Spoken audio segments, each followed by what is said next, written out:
If you've never tried peanut butter in a rice bowl, you need to try this high protein recipe. First things off, I will start with making the rice. So into a pot I will add 50 grams of raw jasmine rice with a pinch of salt and about 125 grams of cold water. This is in my pot size the best water to rice ratio for perfect fluffy rice. This now gets in the stove on high heat, and as soon the water starts to boil, I will reduce the heat to medium-low, close the lid and let it simmer for 12 to 15 minutes, which is the time the entire recipe needs. Next are the vegetables. I will start chopping a medium-sized yellow onion, this weighs about 50 grams, and then to add volume I will use a red bell pepper. This weighs 150 grams. I will remove the core, then I will slice it into planks, flip them, and then dice this again into smaller pieces. The entire bell pepper has only 50 calories, which is perfect to add volume to recipe and also some fiber. I will also prepare 1 clove of garlic. By giving it a light smash with a knife, you can easily remove the skin. Lastly, I will also chop up a couple of small tomatoes, about 50 grams in total. Now, next is the most important part of the recipe, and it's the sauce. So into a glass I will start with adding 20 grams or 2 tablespoons of soy sauce, 10 grams or 1 tablespoon of rice vinegar, and 5 grams of honey to add a bit of sweetness. Next is this ingredient, and it's powdered peanuts. This is basically the same as peanut butter but without most of the fat. It's a powder, and combined with a little bit of water and turns into a creamy consistency exactly like peanut butter. The good thing about it is that it has less calories and a lot more protein than regular peanut butter and tastes amazing in any Asian style sauces. So I will add 1.5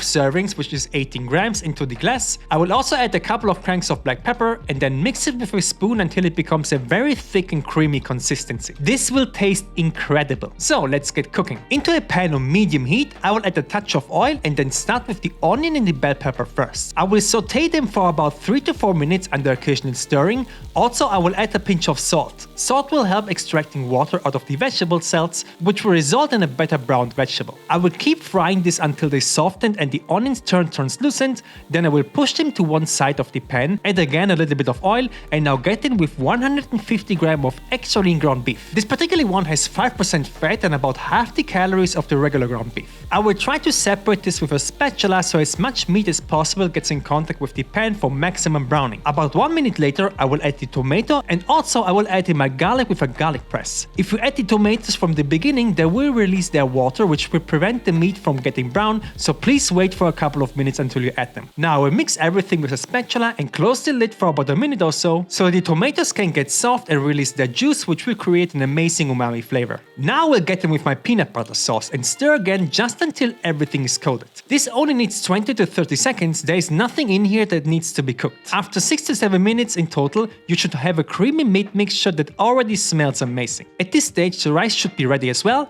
If not, just remove the pan from the heat and cover it with the lid. And I like to just simply dump all of my rice into the pan, combine everything until every grain of rice is covered with sauce. And there you have a rice pan that you probably never had before and absolutely need to try. The entire recipe comes in with 599 calories, 72 grams of carbs, 12 grams of fat and 48 grams of protein, and I think you should now absolutely check out this high protein rice bowl as well that follows similar ingredients and principles, so click on this video and see you there.